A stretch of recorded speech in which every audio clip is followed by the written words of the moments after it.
It's Dr. Keck at the Sports Pod. We are doing another episode of our SP moves. If you've been watching along with this, we are doing some lower extremity stuff, really focusing on our soccer players, but also really anybody. So this episode, we're focusing on that lower leg. So we're gonna start by smashing into that anterior tib. That's that muscle in the front of your leg here. We are going to get into what we call kind of a prayer position. And I'm really just drilling into it, creating that tension in the anterior tib. This muscle is responsible for dorsiflexion. A lot of people have extremely limited dorsiflexion. That's that, like pulling your toe up to, like towards your knee. That's what dorsiflexion is. That's extremely limited in a lot of people, which is not so great for many reasons. So, by giving some love to this muscle and a number of other things, we can get into that deeper dorsiflexion of the foot. This muscle, a lot of times in runners and soccer players, can cause what we call like shin splints. Can be a cause of those. So we gotta get into those trigger points, take care of this muscle. Almost there. We, like all of our smashing, we're going to be holding all of these for 2 minutes. Should be uncomfortable, but not impossible. You should be able to hold it for that full 2 minutes without coming off. Okay.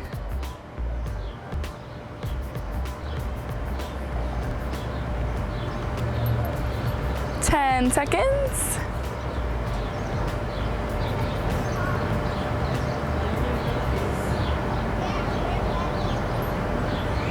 Okay, and switch. So we're doing the same thing on the other leg. So that muscle in the front of your shin here. And we're coming into that prayer position. And again, just drilling into it, really keeping that tension on the muscle.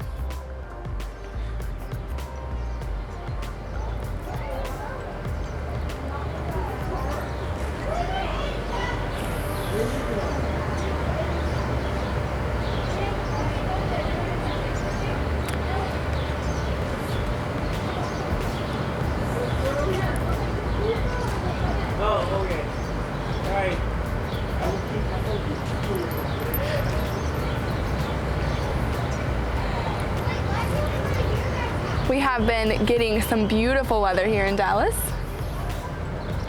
One positive thing, that's what we need more of, more positive things happening.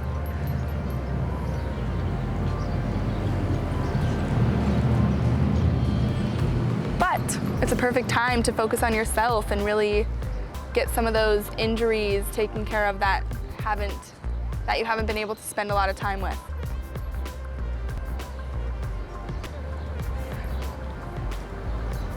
Okay, 5, 4, 3, 2, 1. Okay, we are going to move to our gastroc. That's that calf muscle, that big calf muscle. So we are going to, it has a lateral head and a medial head. We're gonna start into that lateral head of the gastroc. I'm pushing down to make tension, and then I can increase that tension even more by placing my other leg over it and pushing down a little bit. So that gastroc is in charge of what we call plantar flexion, of pointing of that toe. So we're gonna move it through its full range of motion of pointing our toe and then dorsiflexing or flexing our foot. Sometimes the gastrocs can be icky. I don't know if you can see mine, it's like rolling over a bump in my gastroc. It's not very good. Again, gastrocs are super important in running, soccer players. A lot of times in soccer, you'll be, sprinting up and down the field, and this muscle is really important for that. And again, sometimes it's just taken advantage of, and you use it and use it and use it, but you gotta show it some love. The gastrocs can also be a cause of some knee pain. You can also have some referral pain from the gastroc into other places, down the foot or up the leg a little bit. 30 more seconds.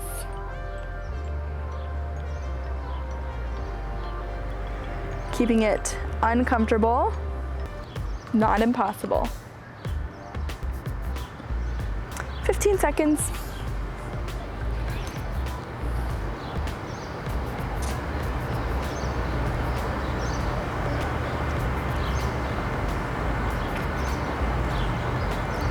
Okay, switching sides. So I'm going from that lateral side or the outside to that inside portion here, doing the same thing. So I'm going to trap that ball underneath here and then push down, point, and flex.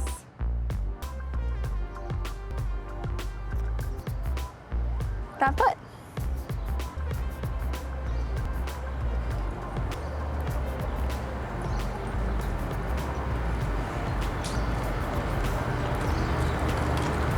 You can find more spots, I'm sure. There's going to be, the calves are always kind of a war zone for shitty trigger points, shitty muscle tissue. So we hold it for those 2 minutes.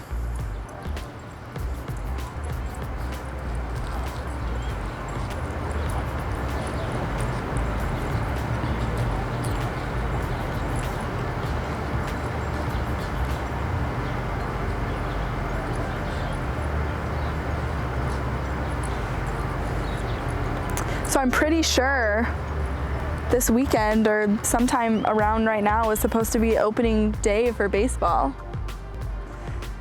And it just didn't happen. It's sad. Baseball is probably my favorite professional sport. Dr. Wu says it's boring. I don't think so. Go Cards. Okay, we're gonna switch legs, doing the same exact thing. Let's start with the medial side. Trapping that ball. Using this leg to increase that tension even more. Finding a not so nice spot. And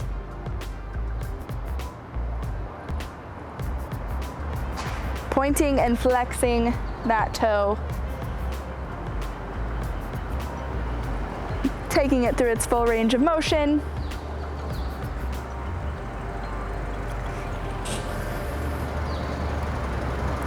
Yeah, I was supposed to go to the Cardinals Rangers spring training game last week.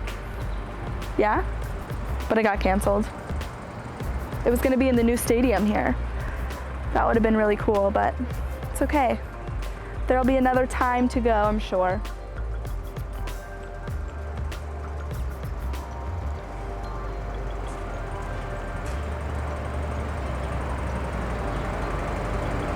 I'm not a huge professional sports girl, I guess. I like baseball, but my boyfriend is going insane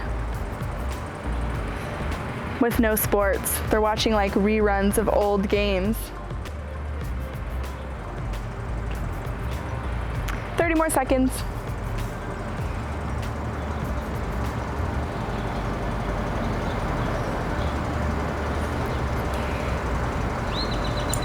I was looking at some flights this morning.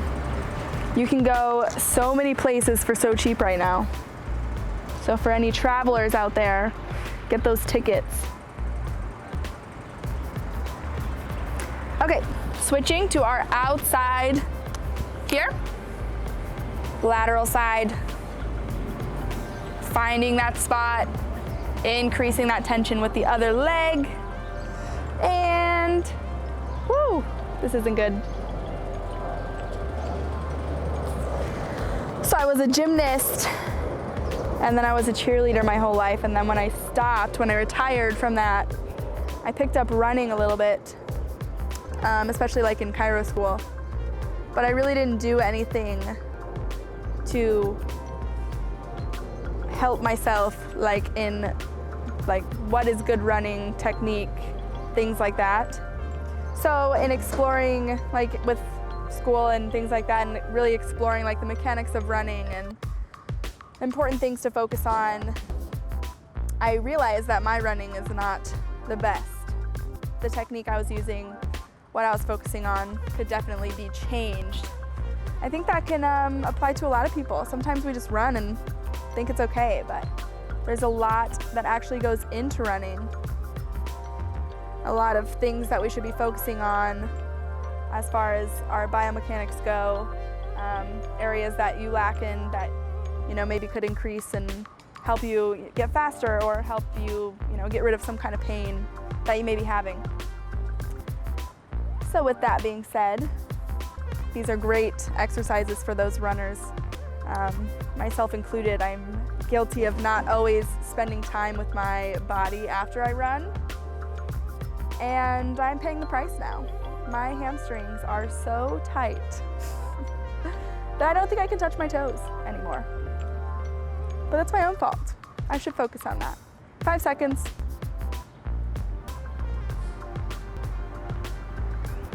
Okay, so now we are going to go into our plantar fascia of our foot. So I'm going to come back here. I'm going to place this ball underneath my foot right here. Turn to the side here. So I want my foot, my heel to be flat on the ground, and then I'm just going to curl my toes over the ball and come back up. So curling my toes under and coming back up. So we're really getting into that, what we call plantar fascia, which is just like a band of tissue on the bottom of our foot. A lot of people say they have plantar fasciitis when they really may not. Maybe it's, there's seriously so many muscles, so many joints in the foot. But for some reason, the plantar fascia just gets blamed for everything. I don't know what the plantar fascia did, but yeah, so it's important. This is not only important for that plantar fascia, but we're getting into so many of those smaller muscles that live down there that really don't get a lot of attention ever. So we're just kind of waking them up. You can kind of move it around into different areas, really get that mind-body connection of all of those little muscles and little joints that you have in your feet. Feet are super important, not only for soccer players, for everybody. So it's important to spend time. Runners get a lot of foot pain, soccer players get a lot of foot pain, and a lot of times it's just because you don't do anything for your feet. You have to. Your feet are important. 10 seconds.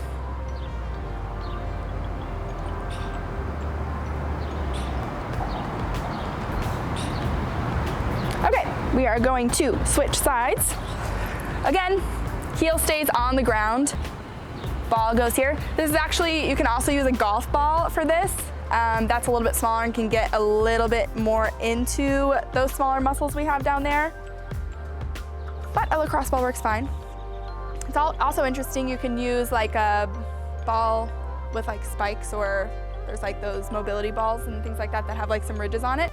That's actually really good too, because it's, again, that proprioception or that mind-body connection to those muscles down there that we don't really pay attention to. All those little ones, we call them the intrinsic foot muscles, that are super important in everything. So we're just creating that time under tension again. 2 minutes spending some time with those little muscles we have in our feet, those muscles and joints. It's kind of like a foot massage. It feels great.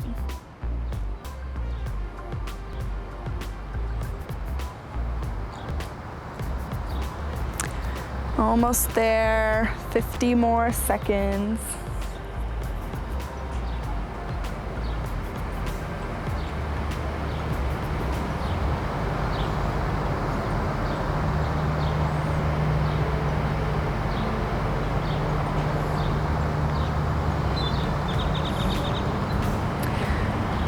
I'm on the lookout for some new Netflix shows, so drop them in the comments.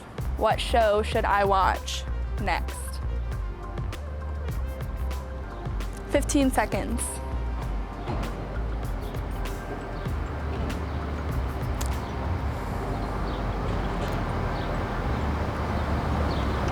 Three, two, one. Okay, so that was a lot of smashing. We just spent 16 or 15 minutes smashing. 16 minutes, I guess. Okay, so from here we're going to go into what we call ankle cars. We're gonna get into this position here.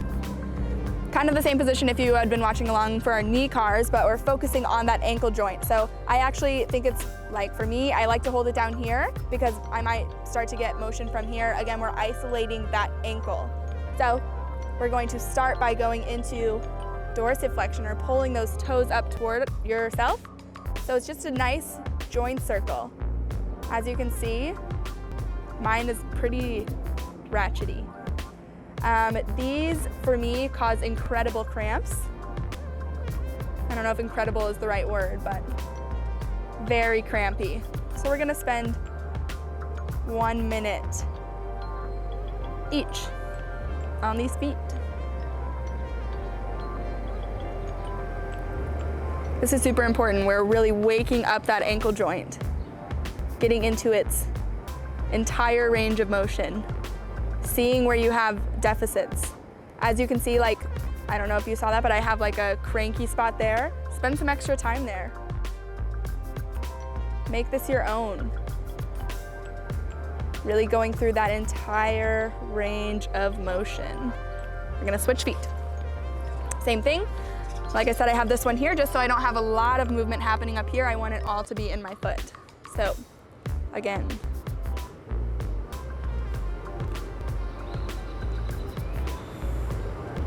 And switching directions.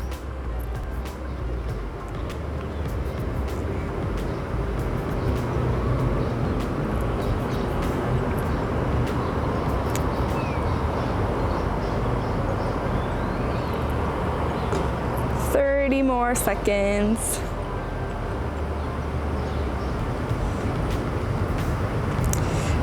This is a great way to find your sticky spots. We say cars are diagnostic, but they're also therapeutic. They can also use them. So like for me, my inversion, eversion isn't fantastic. So I know I need to spend more time with those ranges of motion. Okay, one more on each side.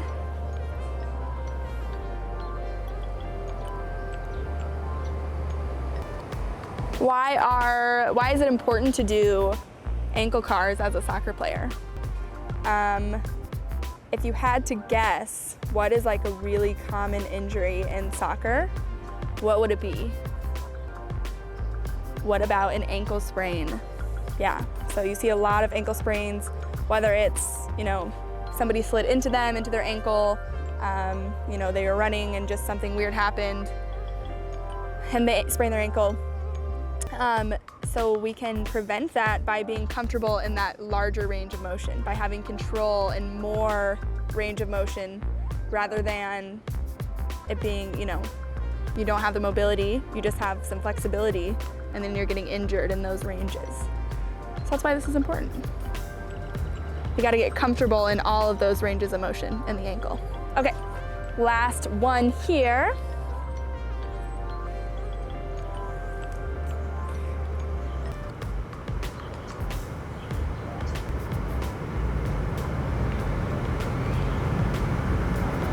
This is a fantastic way to just prime the joints before a game. And then when you're really working on getting a larger range of motion, this is a fantastic way to explore and try to get into those deeper ranges of motion. 20 seconds left.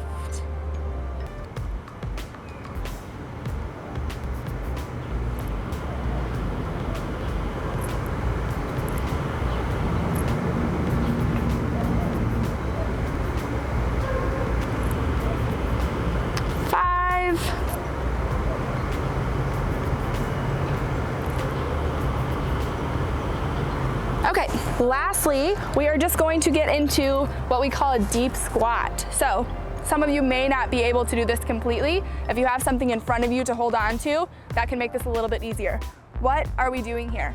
I am in what we call that dorsiflexion of the ankle. So this movement requires dorsiflexion at the ankle, flexion at the hip, and also flexion at the knee. So it's what we call triple flexion. All of these are super important in running and soccer players, being comfortable in those deep ranges of motion. And then also this is a good way to just open up your hips as well. So try this out, do it as long as you can. I would try to do like a total of 5 minutes. You can, do 30 seconds on, 30 seconds off, 1 minute on. Really make it your own, but it's really important to get into that what we call triple flexion. Cool. So if you guys have any questions, you can always find us on Instagram @thesportspod, or you can find us on the internet at www.thesportspod.co.